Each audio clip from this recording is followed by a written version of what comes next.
If you have ever wanted to start a new chapter in your financial life, then this is the video for you. It is absolutely possible to start a completely new chapter in your life and start working toward financial independence. It's not easy, but it is possible. Sometimes you just wake up and decide that you're not happy with the trajectory that you're on and you want to change direction and start fresh. In this video, I'm going to be sharing 7 steps to help you start a new chapter in your financial life and start working toward financial independence or start moving toward financial independence faster. If this is your first time visiting, then welcome to Well-Behaved Wallet. On this channel, we talk about achieving financial independence, especially on a low income or over the age of 30. So if you've got a very high income and are under the age of 30, then congratulations, you're ahead of the game. The idea for this video was actually inspired by a comment from Phillip W, and he says this: "On the one hand, I'm jealous, but on the other hand, it gives me encouragement to start a new financial chapter on independence and frugality." This comment was in response to a video on secret millionaires, in which I shared the stories of 5 secret undercover millionaires who didn't look like it, but ended up having millions of dollars and upon their death donated millions of dollars to worthy causes. So it is absolutely possible to decide that you're not happy in the direction that you're going and that you want to stop and start going in a new direction. And in this video, I'm going to show you how. So if you're interested in hearing more about how to start a new chapter in your financial life, then just keep watching. Step number 1, realize that ups and downs are all part of life, and try not to beat yourself up too badly for where you are right now. I like to think of the weather as an example. We need the rain. Rain is essential for life. Without rain, everything on the earth would die.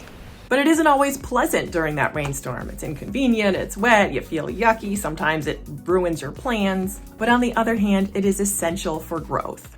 And just remember, the sun will always shine again. No matter how long it rains, the sun will always shine afterwards. So it can be helpful to realize that while it's not always pleasant, sometimes unforeseen circumstances or wherever you are right now that you would consider unpleasant or just kind of generally yucky is essential for growth. It's all in how you use it. The most important thing is how you view those unpleasant circumstances and how you use them for your potential growth. So realize that everything that came before, all the chapters that were before this new chapter that you're writing, serve as important resources for you to use toward your potential growth. Step 2, realize that you absolutely have the power to change your life. This is key. In order to get to a new place, you have to realize that you can get to a new place. You have to realize that you are ultimately in control of your life. Even though it might be difficult, even though there might be circumstances that are beyond your control, you can decide that you're not happy where you are and you want to move toward a new place. Give yourself the gift of a fresh start and realize that you have everything you need right now to move in a new direction and get yourself to a new place. Step number 3. Know where you want to go versus where you are right now. It's so important to realize where you are right now and what you'd like to change. If you want to move from, say, New York to San Francisco, you have to have those 2 destinations in mind and you have to know how you're going to get there. This isn't the time to plat out your roadmap. This is just the time to realize why you're in New York and then think about where exactly you want to go. Is it San Francisco? Is it somewhere up north? Is it Pennsylvania? Is it Arizona? And these are all just examples, but it's important to realize that you want to be somewhere else and what that somewhere else would look like. Step number 4, be honest with yourself.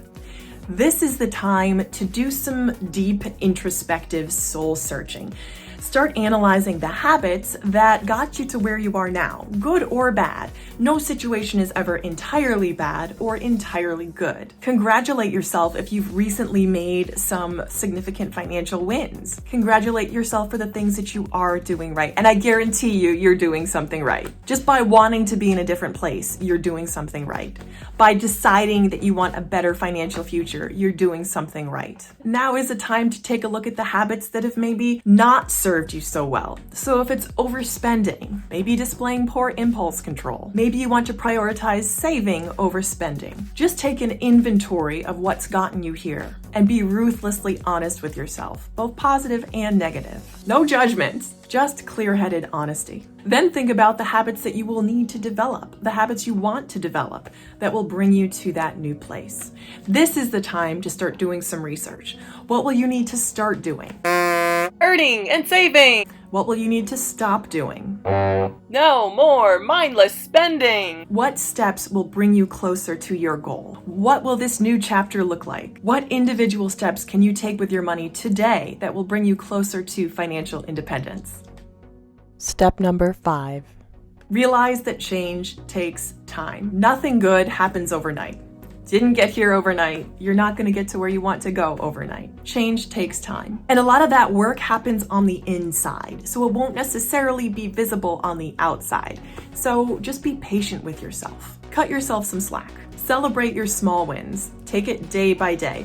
For example, if for one day you manage to stick with your budget, put a little into savings, and not go any deeper into debt or stay out of debt. These are all huge wins, and you should celebrate them. They are all little steps that will add up in the direction of this new chapter of your life. Keep your eye on that big picture, that idea of financial independence and financial freedom, and keep heading in that direction. Step number 6. Adjust your thinking to accommodate your new reality. So this is a part in which you adjust to that everyday, day-to-day reality of living in this new, fresh chapter in your life. You're no longer in that old chapter, and right now you're in this new chapter. How does a person in this brand new chapter think? How does a person in this chapter feel? Sometimes it's helpful to use your imagination, to imagine how a person who is financially independent thinks. This is a part where it might take imagination to bring that feeling to your reality, but you can also do a little research, and you can read up on what people who are actually financially independent think and feel and do on a day-to-day. You can get some very useful information on this. And step number 7, feel love in your life. For me as a person of faith, I call that external higher power God, but you can choose to call it whatever you want. The important part is to feel that love and acceptance, regardless of how you grew up or what's come before. Forgiveness is an important first step, and love and acceptance is an important last step. All of these will come together to lead you toward lasting change in starting this new chapter in your financial life. Here's a story of a new chapter that I started in my financial life. Starting a new chapter in my financial life involved digging myself out of credit card debt. This was not easy, and it was not fast. It took me about 2.5 years, making $30,000 a year, and I had about $17,000 in credit card debt. So I didn't go very fast. Didn't happen overnight for sure. It didn't make any headlines for how fast I got rid of that credit card debt. For me, it was a completely new chapter. I went from a feeling of hopelessness and out of control and being disappointed in myself and feeling like I'd let everyone down to a feeling of slow accomplishment and feeling like I was in control of my spending and I was beginning to make smart, sound financial decisions. And this happened day by day over time. I started tracking my expenses. I started spending only cash, and I stopped using the credit card. I stopped going deeper into credit card debt. And that was how I managed to start a new chapter in my life completely credit card debt free. Took me 2.5 years, but that was my new chapter. And now I'm beginning a new chapter that leaves behind under-earning and embraces earning what I'm worth. I am embracing a higher income and starting to walk and talk and think and feel like someone who brings that value to the marketplace, reflects that value in her everyday life, and then receives that value back. This is a new chapter, so I'm not there yet, but I'm in the process of doing that. This is my overcoming under-earning story, so stay tuned. So those have been my 7 tips to help you start a new chapter in your financial life. I hope that's been helpful. Let me know in the comments if you have started a new chapter in your financial life, if you've been successful in that, or if you're really frustrated and you need some help. Let me know in the comments. I thank you so much for watching, and as always, I hope you'll keep watching. Bye!